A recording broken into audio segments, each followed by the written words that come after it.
Boston, 1962. On the verge of an encounter with one of the most feared and elusive serial killers in American history, the Boston Strangler. People said that it was as if Jack the Ripper had come back from the dead to stalk Boston. Twilight, June 14th, victim number 1. The body of 55-year-old Anna Slessers was found with a sash tied around her neck. The knot so tight that blood was dripping from her ear. Her attacker sexually assaulted her with an unknown object, then left her half naked, sprawled on the kitchen floor. 2 weeks later, victim number 2. 68-year-old Nina Nichols was found dead in her apartment. 2 nylon stockings wound around her neck, blood dripping from both ears. She had been sexually violated with a bottle. The next week, victim number 3 was found in Lynn, just north of Boston. Helen Blake, who was 65, was lying on her bed wearing nothing but a pajama top stained with blood. 2 stockings and a bra were wrapped tightly around her neck, fashioned into a bow. She, too, had been sexually assaulted. Police suspected they had a single culprit on their hands. The similarities seemed to add up to the grisly signature of a deranged killer. Then, like clockwork, victim number 4 was found 3 weeks later back in Boston. This time, the killer posed the naked body of 75-year-old Ida Erga, with her legs spread wide, straddling 2 chairs, exposed to whoever opened the apartment door. Once again, the cause of death was strangulation. The Boston Strangler had now pulled off more than a string of murders. He had paralyzed a city with fear. News reports said a madman was on the loose. Within 24 hours of the last murder, another elderly woman's body was found with her head submerged in a tub of water. Victim number 5. 67-year-old Jane Sullivan had 2 stockings twisted around her neck. Then there was an eerie reprieve. For the next 3 months, there were no more stranglings until December 5th, 1962. Victim number 6. Sophie Clark was found gagged and strangled in her apartment near Boston University. Her roommate discovered the body. She just didn't move, and I was really panicked and shocked, and I called out her name, and I said, "Oh, God." And I just stood there for about a second. I thought, well, what was I going to tell her mother? They thought they had a serial killer up until the Sophie Clark murder. At that point, they had to stop and think whether it could be the same individual, because certain things were different. All of the other victims were older and white. Sophie was young, and she was black. At this point, sheer panic enveloped Boston. No woman was safe. Old, young, black, white, anyone could be a target. Boston's Phantom Strangler was grabbing headlines fast. Newspapers churned out fear with each edition, and people looked for any way to protect themselves. Every morning, the pound would be empty because the dogs would have been seized by citizens. There has been a tremendous demand for animals of all sizes, both large and small, since the strangulations began. There was a run on locks. After each one of these stranglings, we get quite a spurt for all types of locks, mainly these chain locks.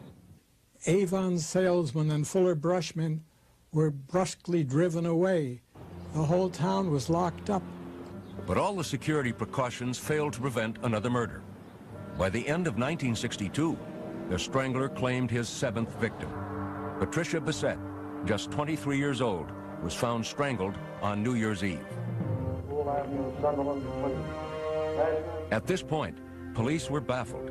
At each crime scene, there was no sign of forced entry, no robbery, no apparent motive.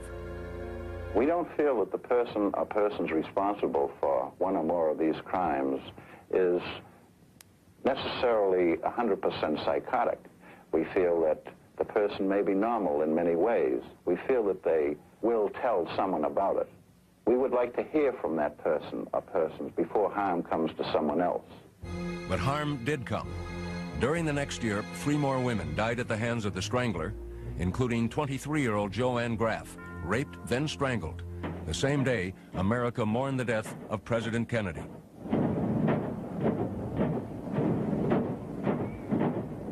But the most vicious crime of all was yet to come. Victim number 11, Mary Sullivan, just shy of her 20th birthday, was found in her Boston apartment on January 4th, 1964. The killer had strangled her and shoved a broom handle inside her. Propped against her foot was a greeting card proclaiming Happy New Year. Then, just as mysteriously as they started, the murder stopped.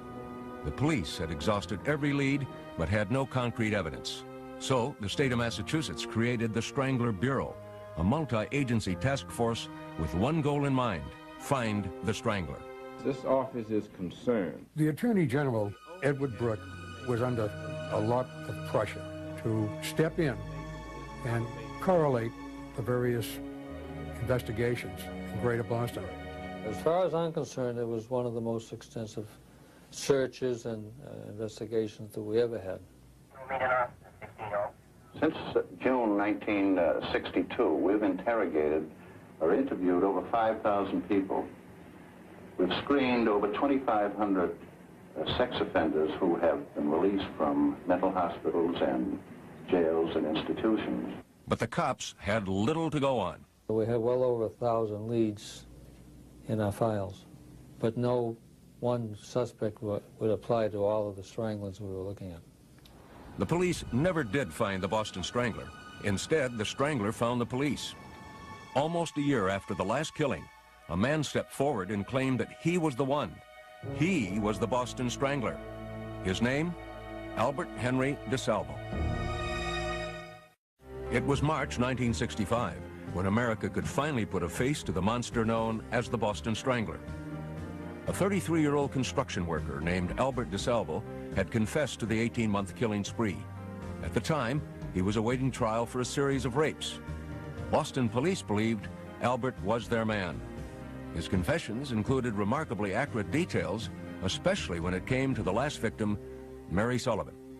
I left her on the side of the bed with her head hanging down, her bust was exposed, and was she lying flat on her back, or was she? No, she was sitting up. I spent time in all the Boston cases and most of the outside cases, and his description is better than what I could give at that time. Police and reporters began unraveling the troubled life of Albert DeSalvo. It had begun during the Great Depression in Chelsea, the poorest town in all of Massachusetts. Albert DeSalvo was born in Chelsea in September of 1931. He was the third of 6 children of Charlotte and Frank DeSalvo. His childhood was miserable. Frank was a monster of abuse to his wife and to his children. He once broke Charlotte's fingers by serially snapping them as if they were dry twigs. Frank DeSalvo would bring home prostitutes and have intercourse with them in front of the children. One of the things that stands up would be probably when I was 4 or 5 years old, is my mother and my father having a fight. And at some point, my mother got knocked down, and my father had Albert by the neck, picked him literally off the floor, and was just shaking him like a rag doll. Soon after that incident, Charlotte and Frank divorced. The family never saw Frank again. By the time Albert was 12, he was working odd jobs after school. He delivered flowers and shined shoes to make some pocket money. Most of all, he tried to make life easier on his sisters and brothers. If we were sitting there, he'd say, "You want a Coke?" And then he'd know, looking at me, he'd know right away, a Coke isn't enough. You want a sandwich, a hot dog, you want a cake? Before he was 13, Albert had a police record. Albert had his first brush with the law in 1943. He committed assault and battery and robbery on a neighborhood paperboy. The take from that was $2.85. The judge gave Albert a suspended sentence. Within weeks, he was arrested again for breaking and entering. He had stolen $24 worth of jewelry from a neighborhood house. This time, there was no slap on the wrist. Albert was thrown into a reform school, the Lyman School for Boys, where he spent a total of 2 years. It was a harsh and forbidding world, but even after he was let out, Albert's home environment wasn't much saner than reform school had been. Just as in his early childhood, 14-year-old Albert was graphically exposed to sexual promiscuity. This time it was his neighbors in the apartment building on Chelsea's Lower East Side. Albert also complained. He says they had a couch on the roof, and the people living in this building would have girls there. And I'd come up and they'd say, "Here's a quarter, beat it." And he says, sex all the time, happening all the time. The otherwise meek and impressionable teenager was beginning to show a sadistic side as well. Albert himself would put dogs and cats in orange crates and let them scratch each other to death. But Albert did not show any violence to those closest to him. We had a little spat because I wanted to go with him somewhere, and he kept, denying me from going, and finally I grabbed him by the hair, and I wouldn't let go. I pulled out a piece of the scalp and all on it. And even at that point, he still, he just took it like a grain of salt. He was angry, but not enough to hit me or anything for it. Albert's home life was not improving. So, at the age of 17, with only a junior high school diploma, Albert found a way out. He joined the Army. There, he developed a reputation for being obsessively neat.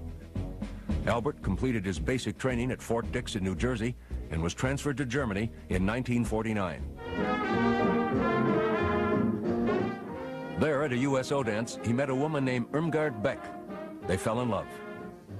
Albert was passionately in love with Irmgard. He adored her.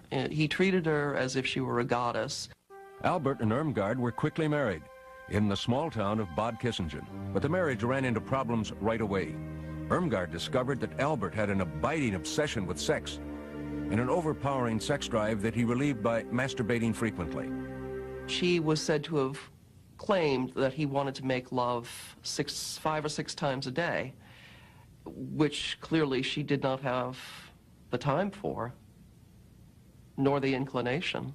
The only thing she ever said to me is that they did have sex, and then when she'd go to the bathroom, she'd find her dish towel or another towel with semen or something on it, and that upset her.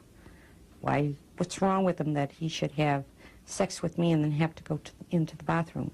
He said, "I have a burning feeling in my abdomen, flashes of burning, and it means I have to have sexual release of some kind."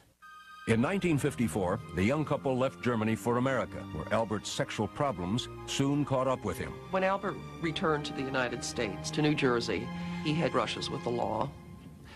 The most serious one was an arrest in Mount Holly, New Jersey in January of 1955 for carnal abuse of a child. The charges were dropped when the girl's mother decided the court proceedings would be too traumatic for the child. Albert decided it was a good time to leave town.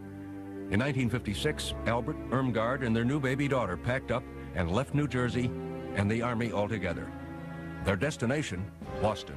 Within years, Albert would begin his downward spiral into a psychotic world of sexual deviation and violence. At the age of 25, Albert DeSalvo was fighting an internal battle against his own monstrous sexual cravings, and he was losing. But he still strained to live the normal working-class life in Boston with his wife Irmgard and their baby girl. He was very firm about the fact that he was a devoted husband and father. He never went out with the guys for a beer after work. He came straight home. He gave his entire pay packet to Irmgard. He was never one for a night out on the town. Albert grabbed whatever job he could find, in a shoe factory, then in a shipyard, and finally as a construction worker. By 1960, Albert and Irmgard had their second child, a son. But Albert was restless.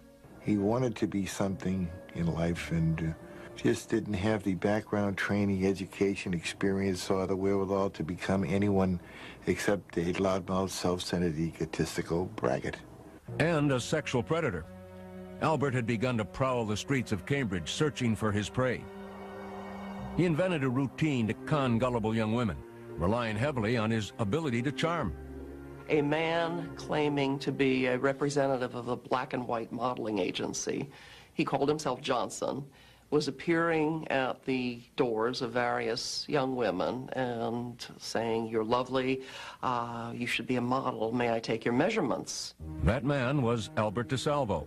He would then say that he was empowered to take their measurements to see if they would fit the photographer's needs, and that he was allowed to give $10 for just their measurements, or $15 in bra and pants, or $25 in the nude. A surprising number of women went along with Albert's scheme. It was not uncommon for Albert to then talk his way into bed with the most trusting of his prey. But some of the women complained to the police. The cops started keeping a watch out for the con artist they called the Measuring Man. Meanwhile, Albert was branching out.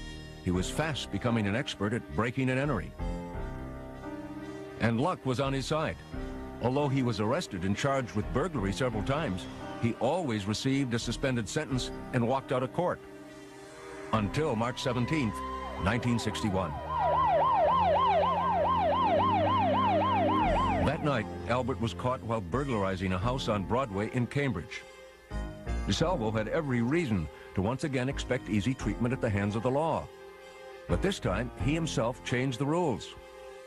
On the way back to the station house, Albert boasted to the police about his many sexual conquests, explaining in detail the unusual scheme he'd cooked up to con women as the Measuring Man. I gave a fast line. I said, well, if you give me a measurement now, I'll have them strip right down naked. And I told, look, if you really want to make out, I said, I'll come down myself first thing this afternoon, and I'll take care of you. I'll make sure that you get first prize. The police were delighted with Albert's unsolicited confession. They arrested him for the Measuring Man assaults, and they threw the book at him, charging him with breaking and entering, assault and battery, and lewdness. But the judge softened the blow. He dropped the charge of lewdness and allowed DeSalvo to plead guilty only to the burglary and assault charges, an act of leniency that would have serious consequences later. To Albert, it didn't seem lenient at all. For the first time in his life, Albert had to go to prison, the Billerica House of Corrections.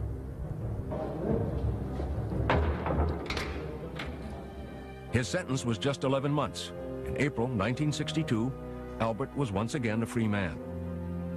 It was 2 months later that the first victim of the Boston Strangler, Anna Slessors, was found dead. For the next 18 months, the Strangler's string of grisly murders terrorized Boston and the whole nation. But the police never suspected Albert DeSalvo. Because the judge had not charged him with sexual offenses for the Measuring Man crimes, Albert's name did not come up when the Strangler Task Force combed the police files for suspects. In fact, DeSalvo might never have been connected to the Boston stranglings at all if it hadn't been for his insatiable sexual appetite. In May of 1964, 5 months after the last known Boston strangling, Albert began a series of rapes in Massachusetts. These crimes would earn him yet another nickname, the Green Man. The Green Man scheme was somewhat, well, considerably different from his Measuring Man gig. He got the name Green Man from the fact that he wore a workman's uniform. He would drive somewhere, and the urge would be on him. That's the only way he explained it. And he would park wherever there's a place to park. Then he would go in the building, and he would look at the bells. And if there's a name of a woman, he would simply press the bell. He would say, there's a leak, or the superintendent has sent me around to turn off your water so that we can check out the leak in the basement. And of course there would be no leak, but the woman would admit him to the house. He would then bind her and sexually assault her. I don't think it made any difference to Albert who answered. Some were old, some were young. I think his criteria was that a woman answered when he rang the bell. Sometimes he would apologize to his victims. When he would tie them up, he would spread eagle them on a bed, and then he'd kiss them about the body and then do other things. 4 victims of the Green Man went to the police. And even though DeSalvo was not recorded as a sex offender, one cop with a good memory remembered that as the measuring man, Albert had been accused of sex crimes. The police told Albert to come in for questioning. Instead, Albert fled to his brother's house. He says, I'm going to be arrested. I says, well, what? What did you do? And he says, I've done some things. I says, what did you do?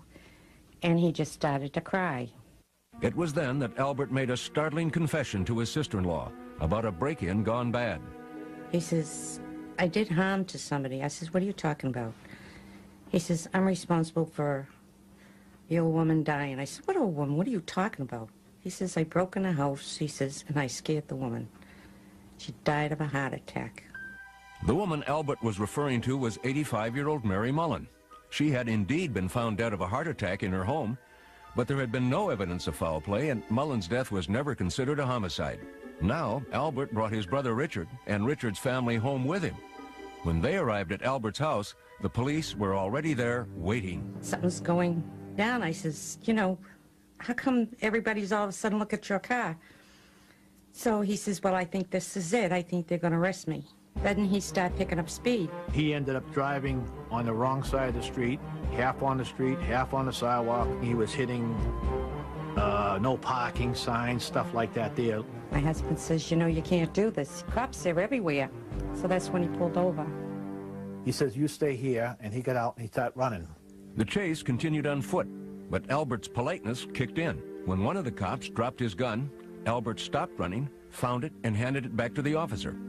The cop showed his appreciation by cuffing him. When questioned by police, Albert confessed to several of the Green Man rapes. The judge in the case found the confessions disturbing enough that he sent Albert to a mental hospital for observation. There, Albert would meet another mental patient named George Nasser.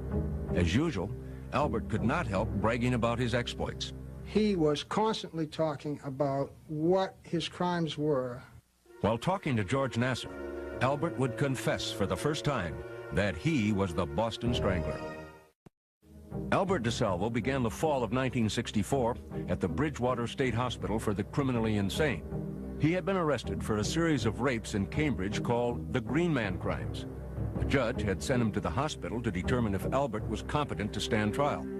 As far as the psychiatrists were concerned, he was. I diagnosed Albert as a sociopath. A major characteristic was he was manipulative, not above committing crimes to get what he wanted. But there were also aspects, he was terribly insecure.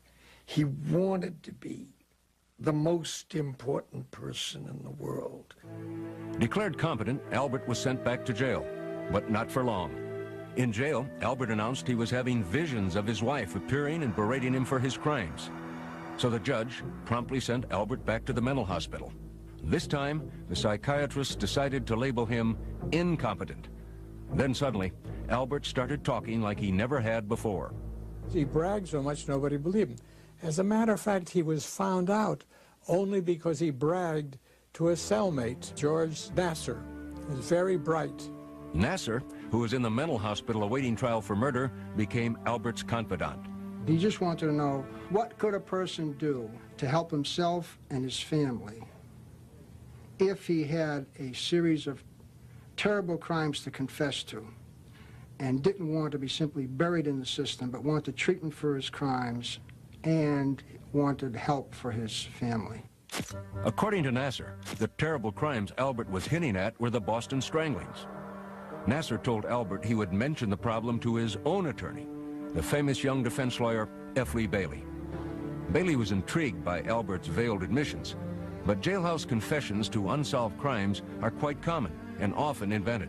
So Bailey wanted some proof that Albert was telling the truth. To see if DeSalvo knew what only the killer could know, and no one could memorize if the real killer had told him. Bailey went to the Boston police and asked for detailed questions on the Stranglings, questions he could use to quiz Albert. We gave him probably 25 questions that, as far as we knew, were pretty much secreted in our organization. They certainly were never printed in the newspapers or was on television. When Bailey arrived at the mental hospital with the list of Strangler questions for Albert, George Nasser was present as the meeting started. Bailey then pulled open the folder and asked Al a question. It was something like, what was under the sofa of Mrs. So-and-so's apartment? And Al said something like, it was a pink and blue scarf, silk scarf. And that's when I said, I'll say, Al, I'm leaving. Bailey checked Albert's answers with the Boston police, who told him Albert had passed the test with flying colors. Now Bailey was sure he was dealing with the real Boston Strangler.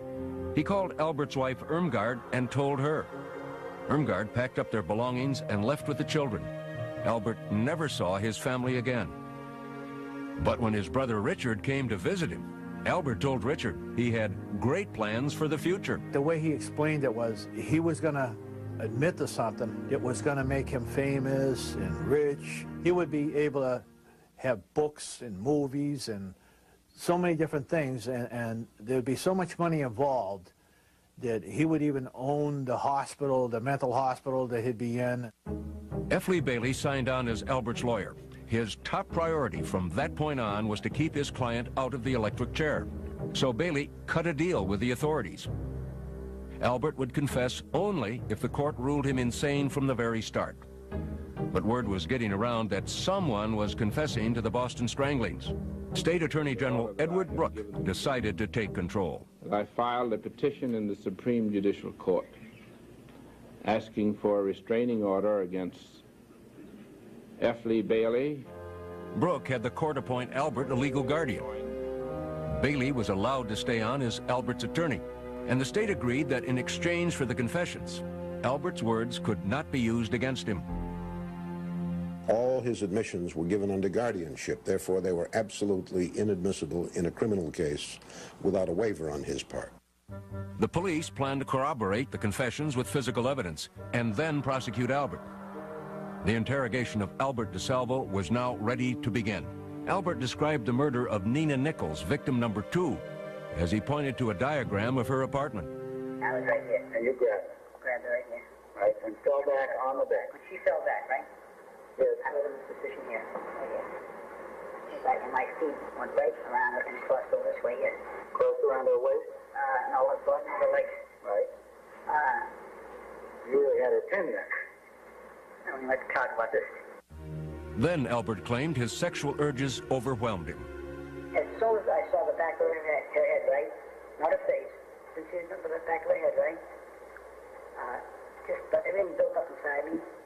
Before you know it, I put my arm around her and that was it. To lure his youngest strangling victim, Mary Sullivan, Albert explained that he used his green man ploy. I told her I'd come up there to do some work in the apartment. And she said, well, I didn't know nothing about it. But anyhow, she invited me in. I went in with her, and that's where I put the knife to her. And told her, don't scream. I won't hurt you. She was still alive when I had intercourse with her. She allowed me to do it to her. You understand? After I had taken her clothes off, right? I said, now I'm going to tie you up. I'm going to leave. And I straddled her. So that her hands, I was sitting on them, really. Because she was really fighting viciously, trying to get up, for life. And I had got on top of her so that she could not be in any position to, reach up and scratch me. Strangle her. The next grim detail Albert described was one that only Sullivan's killer could have known. There was something I did with her. What did you do with her? I know I left the Bourbon cider, but I didn't insert it to hurt her and penetrate it. You understand me? In all, Albert claimed he killed 13 women, 2 more than the police suspected. But after hours of talking with him, all the authorities had was talk. They couldn't link any physical evidence to Albert. That was not for lack of trying. There were no witnesses. Fingerprints from the scenes did not match Albert.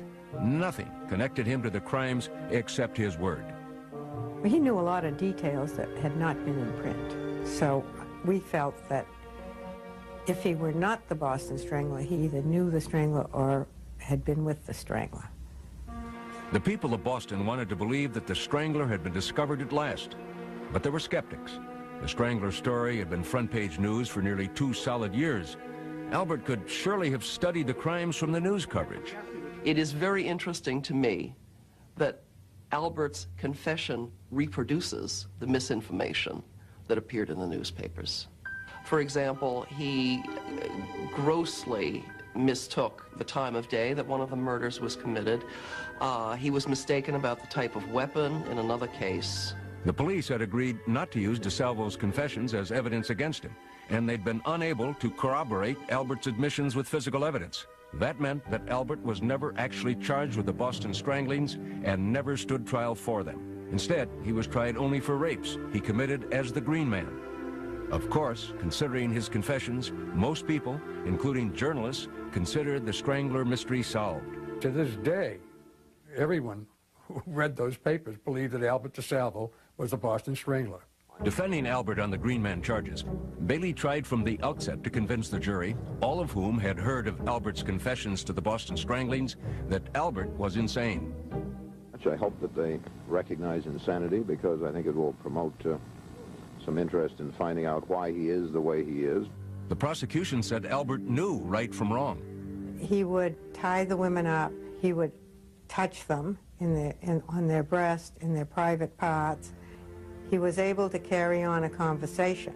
He was not ranting or raving or incomprehensible as he spoke to the many victims. We use that as a sign that he was sane and that he knew he was committing criminal acts. The trial lasted 8 days. The jury took 4 hours to reach its verdict, guilty, but not insane. I felt that we had given them a common sense, logical case, and I am pleased that they saw it our way, sir. Albert was convicted on all charges. The judge sentenced DeSalvo to life in prison. Albert DeSalvo had never been formally charged with killing any of the victims of the Boston Strangler. Technically, all the cases remained open. But as far as a relieved nation was concerned, the Boston Strangler was at last behind bars. But Albert had other plans.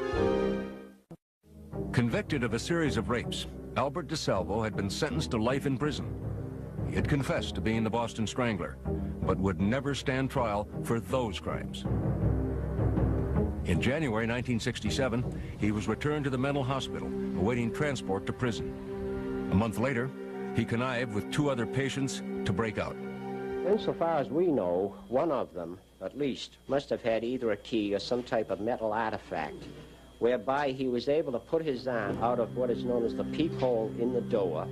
The 3 escapees jumped down an elevator shaft under construction and scaled a brick wall. In Boston, they split up. Midnight, February 23rd, 1967. Albert DeSalvo was on the loose. Once again, fear gripped Boston. It was a repetition of what they had gone through when he was running around loose killing people. Believe me when I tell you, the population of Greater Boston is 2 million. Let's say 1 million were women. 1 million women were in panic in Greater Boston at that time. One newspaper offered a $5,000 reward for Albert's capture. DeSalvo's lawyer, F. Lee Bailey, said he would double that amount if Albert was captured unharmed. Police, heavily armed and carrying tear gas guns, combed the state. The hysteria was incredible. It was front-page headlines in all of the newspapers. Newspaper articles appeared warning women what to do and what not to do. Albert, meanwhile, decided to pay a visit to his younger brother. I was kind of happy to hear his voice calling me from downstairs, rang the bell and said, "Hey, it's your brother Al down here," but surprised at the same time because, you know, even though I knew at some point he would escape, I just didn't know when. Richard agreed to help Albert. He gave him civilian clothes and a gun. Now, armed and dangerous, Albert made it out of Boston and headed north to the city of Lynn, where police were on the alert. The captain grabbed me and he says, "We have information that DeSalvo's in Lynn." And I said, "Oh, wonderful, that's all we need today." It was 36 hours after Albert had escaped. After walking around undetected for a few hours, dressed in an old Navy uniform he had found, Albert stopped at a shoe store and asked to use the phone. He said he needed, quote, to call F. Lee. And as soon as he said that, we all turned and realized that that was DeSalvo. And while he was calling Bailey, we called the Lynn police and told him he's here. While we were waiting for the police, I don't know why, but I asked him, did you strangle all those 13 women? And he responded, I think I got the words exactly as he responded, I honestly don't know. I know I did some of them. Within minutes, the police converged on the shoe store. We dashed into Simon's. He was standing in the rear of the store. I recognized him from the picture, and I asked him his name. He said it was DeSalvo, and I put the cuffs on him. Did he give you a hard time? No, he didn't. Did he say anything to you? He said he was DeSalvo. As the different police agencies fought over the privilege of returning Albert to jail, DeSalvo was paraded before the swarm of reporters. There would do no harm to nobody. My only purpose for leaving is Okay, let's go, Albert. Come on, Al, did you keep that promise? I did. I didn't bother nobody. After the fact, Albert DeSalvo insisted that his escape was meant to protest his being sentenced to a prison instead of a mental institution. Albert has had a single-minded and often articulated desire ever since he got in the place, and he initially retained me for the purpose of getting him to an institution where there were doctors. It was that simple. After his capture, Albert was promptly shipped to the place he had tried desperately to avoid, Massachusetts' toughest penitentiary, Walpole. There, he was reunited with George Nasser, who was serving a life term for murder. The two hatched a deal they hoped would bring them money and fame. My agreement with Al was simply this. If you promise me that you will confess to the crimes, not lie, confess to the crimes that you say you committed, and you will follow through with the program of psychiatric treatment and of assisting your family and of publishing a book concerning your crimes and concerning your treatment, I'll help you. It's a contract. Nasser began helping DeSalvo draft his book, and he rarely left Albert's side. Nasser was always there. And even though we asked him a couple of times, what does he have to be here? I mean, this is family, you know? He says, well, he's only going to advise. I says, he's sitting there doing nothing. Albert decided to cash in on his infamy with a sideline business. In the prison crafts room, he began assembling women's jewelry. His specialty was chokers. But Albert also had serious problems to face. He was a walking target for the other inmates. And they were all going to get him, you know. Could have been my sister, could have been my mother, could have been this. They all wanted to be heroes. I can get the Boston Strangler and I go up another couple of notches. They would affect the vengeance that the society felt was his due. They were saying, hey, you killed 13 women, some of whom were mothers, and you're going around bragging about it and finding that funny and talking about making chokers for women and laughing and giggling about this. It wasn't long before prison life took its toll on Albert. Within a few months, he looked as though he had aged years. He was worn out, absolutely worn out. He wasn't a guy to do time. 6 years later, on November 22nd, 1973, Albert was stabbed to death in prison. He was 42 years old. 12 hours before his murder, he had made a phone call to one of his old psychiatrists. He said that he wanted to meet with me to tell the real story of the Boston Strangler. We were going to meet him at 9 a.m. Monday morning. He was killed at 2 a.m. that morning. My belief was that he was going to say how he got into this here, that he wasn't the Boston Strangler, who put him up to it, and name names. That was one theory. There were others. Albert was selling speed in the prison, and he was selling it at less than the syndicate price, and he'd been warned, don't do that. And Albert didn't take orders from anybody, and this time they killed him.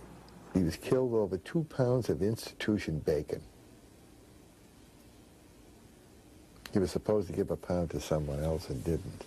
The case of Albert DeSalvo's murder remains open, and so do the Boston Stranglings. Despite widespread public certainty that DeSalvo was the strangler, some of those familiar with the case have lingering questions. Everyone wanted the Boston Strangler off the street. And if someone wanted to confess to it at that time and could give any reasons why he was, I think we were willing to accept it.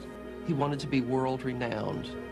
And of course, if you confess to the worst serial murder since Jack the Ripper, you're going to be famous, infamous. Another reason that he had was that someone convinced him that if he confessed to being the Boston Strangler, he could make it a lot of money. As far as the investigators are concerned, there is no mystery. Albert DeSalvo was the Boston Strangler. I've been asked many, many times over the years if I really thought that Albert DeSalvo was the Strangler. And I was positive 30 years ago, and I'm positive now. Albert DeSalvo never published the book that he thought would make him a rich man. But shortly before his death, he did write a poem and gave it to his lawyer, Tom Troy. Here's a story, The Strangler, yet untold. The man who claims he strangled 13 women, young and old. He struck within the light of day, leaving not one clue astray. To reveal his secret will bring him fame, but burden his family with unwanted shame. Today he sits in a prison cell, deep inside, only a secret he can tell. People everywhere are still in doubt. Is the Strangler in prison or roaming about?